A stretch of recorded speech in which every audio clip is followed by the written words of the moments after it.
There are a variety of ways you can approach the net, and the list includes using the serve, the disguised topspin or moon ball, your volley, the drop shot, sharp angles, deep drives, the half volley, the chip and charge, the slice, and using side spin. Which ones you choose to come into the net on are really just a function of your own ability. For example, maybe your approach shots aren't that great, but because you're such a great athlete and you possess great leaping and lunging ability, you can compensate for your weaker approaches. On the other hand, maybe your approach shots are very strong, but your volley or your overheads are mediocre or even worse. And lastly, how good are the passing shots of your opponent?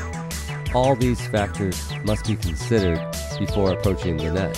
However, unless you apply pressure and come to the net, you will never find this out. Approaching the net has to be conditioned and then driven, and hopefully not by the coach, but by the player. So let's look at some approach shot tactics. Here we see a down the middle approach. This is a smart approach to use against players who are real dangerous when pulled out wide out of the court. This forces them to hit short angle, acute passing shots, or a topspin lob. Players can also get a little bit lazy on their footwork as they don't have to move.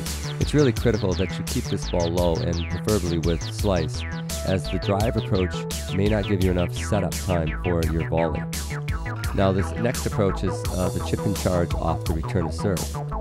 Here, Billie Jean is not hitting it away from Chris. She's hitting it straight at her to see what kind of passing shot she can come up with. The one thing to realize when you come in to the net on an approach shot is that you're not going to win every point. I charted this semifinal U.S. Open match between Billie Jean King and Chris Evert, and even though Billie Jean King went to the net 63 times, she lost 23 of those points. This next example of approach is using your serve. This is just a great tactic to close out a point quickly. However, people will argue that this net rushing attacking game was only popular during the wooden racket era.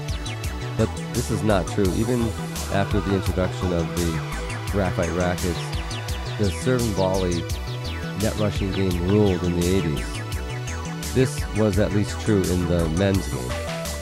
And even in today's game, one of the trademarks of an accomplished tennis player is his or her ability to play an attacking game, at least in singles. In conclusion, the approach shot is the most difficult shot in the game, and it is the hybrid of all tennis strokes. The approach shot it's not one particular well-defined shot like the backhand volley or the lob.